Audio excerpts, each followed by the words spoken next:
Um, I had to know the ground game. That was it. And I just started very vocal. I found one guy, 19 years old, Leon van Dijk, became a really good fighter. Just had a lot of injuries and he had to stop. But he was really good. He actually knocked out Evan Tanner also with a front kick in Pancras. So he was a really good guy. And he picked up really fast. And we just watched tapes. And we saw a lot of mistakes, you know, on tapes, on instructionals. Because if they would do it to me, I said, wait, I can escape this. So how can we stop it? Okay, well, I do this. No, then I can counter. Oh, then I do. Oh, then I. Well, okay, now I don't think he can out. And we start just rewriting the book, kind of, you know. And since I never had a coach, I never had to, you know, do what he told me to do. Because if a coach teaches you it the wrong way, well, then you have to do it the wrong way as well. I never had that. So I was just teaching myself. How you say the icing on the cake was when BJ Penn called me one time when I didn't know him yet. And he asked me, he said, hey, I'm going to take a run. He was fighting Matthews. And I said, what are you calling me? He says, well, I watch your DVDs. I said, which DVDs? He says, my instructional. It's a sport that is there. The katas that you had to do 100 years ago are still the same katas. And it's not with martial arts, it evolves. And everything needs to evolve. And then if you have a 5th degree master teaching you, you don't want to say no to a guy like, hey, listen, that's not good. You know, you can't do that. And I think that was my lucky thing that I didn't have somebody who was teaching me. I did it about teaching yourself jiu-jitsu, about teaching yourself striking. And, you know, Nick Diaz was the same way. Some guys back in the day just jumped into the gym and just did it themselves and found out what worked and got to the championship level. That's it. You know, I wrote my black belt, my kata, I literally learned out of a book. Pictures, watching pictures. And the teacher goes like, how is that possible? I said, well, I have the book with the pictures, and that's how I saw it, that you have to do it. He goes, you're insane, you know? And all the different philosophies that you've developed, the different Basisms. Strike everything as hard as you can. The longer a strike travels, the more power it has. Just obvious things that you implemented into every part of your game, whether it was the hand strikes, whether it was submissions, your training, everything.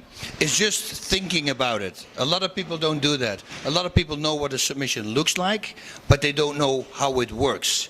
My example is figure 4. Figure 4 here, they escape.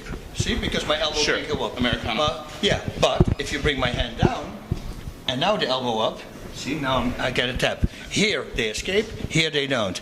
Everybody gets submitted and they all escape because they put their hand here. And I go, dude, that's a white belt move. That's the first thing you should learn. Bring the freaking hand down, then lift the elbow up. I mean, you know, that blows me away that some people still don't know these little tiny things. It's disturbing sometimes. I was about to get a crucifix tattoo on my palm. I see that you have tattoos everywhere that you have striking points. Yes.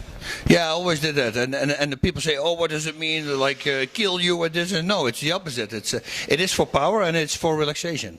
Everything is to relax the mind, If you will go in my dressing room before a fight, we're cracking jokes. We're playing games. That's what we're doing. If one guy's coming, I had a manager one time who I kicked out. You know, you go rip his head off, get the fuck out of, man. I don't need anger. Some fighters need anger and they need to get hit. There's no way, I cannot understand that. Because an angry fighter is a tense fighter and he loads up his punches, you know, so you can see it coming, you're telegraphing. The more relaxed you are, the more explode you can, you know. And that's, you know, more fighters start to see this now. You saw this tonight with a 20-year-old kid.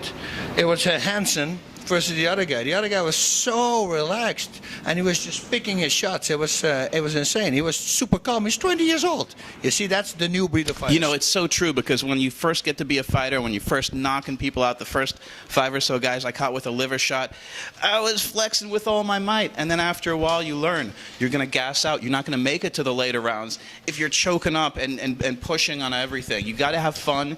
You know, if you want to be an endurance athlete, you got to learn to relax your body and your mind. And you were very zen back in the day, but you also pushed yourself very hard. Even after a night of drinking and partying, you'd be up running hills.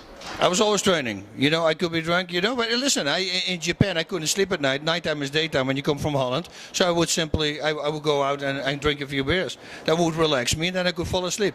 It beats getting a sleeping pill which slows your mind down. You see what I mean? So it's all about your mindset. Everybody thinks, oh, if I drink I cannot fight. No, that's what you're telling yourself. Of course you can. You know, you just have to do it. And if you do it, you can do it.